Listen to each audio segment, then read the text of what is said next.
Ein af þeim rannsóknum sem ég hef verið að vinna að snýr að kolefnislosun íslenska fiskiskipaflotans. Fiskiskipaflotinn losar í kringum 10% af heildarlosun Íslands og það sem við vorum að skoða, ég og kollega mínir við Háskólann á Akureyri, var hvaða hlutir það eru sem hafa áhrif á þessa losun.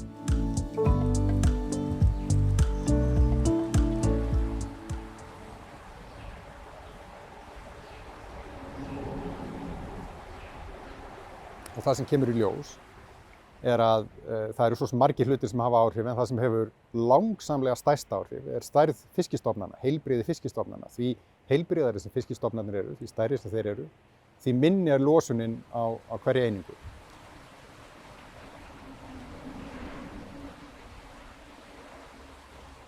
Við sjáum auðvitað að það ákveðin munur á milli ólíkra hluta flotans.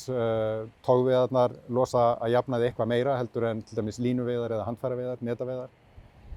Munurinn hefur samt verið að minnka. Því stærri sem stofnarnir verða, því minni þessi munur milli ólíkra aðferða. Og mesti samdrátturinn á tímabili rannsóknarinnar í togveiðum, sem að losa núna kannski svipað og smábátar gerðu fyrir 20 árum síðan á hverja einingu sem veidd.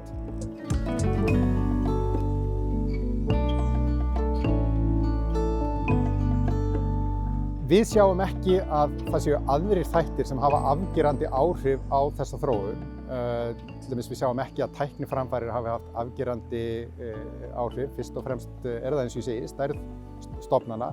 Svo það líka þannig að fyrir togveiðarnar þá hefur olíuverð haft áhrif, þannig að til dæmis skattarnir sem hafa verið lagðir á olíu og kolefnisskattarnir hafa haft áhrif til að draga á losun, en þau eru mjög lítil miðað við það sem að heilbrigði stofnanna skila.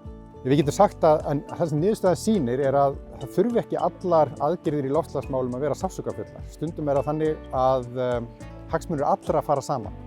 Með stærri fiskistofnum þá verður auðveldara að stunda veiðar, meiri sér þannig að það hægt að veiða raunverulega meira. Það ódýrara að veiða vegna þess að þú ert að fara styttra, þú ert að toga styttra. Þannig að hagnaður í útgerð vex og kolefnissporið á hverja einingu sem þú veiðir minnkar.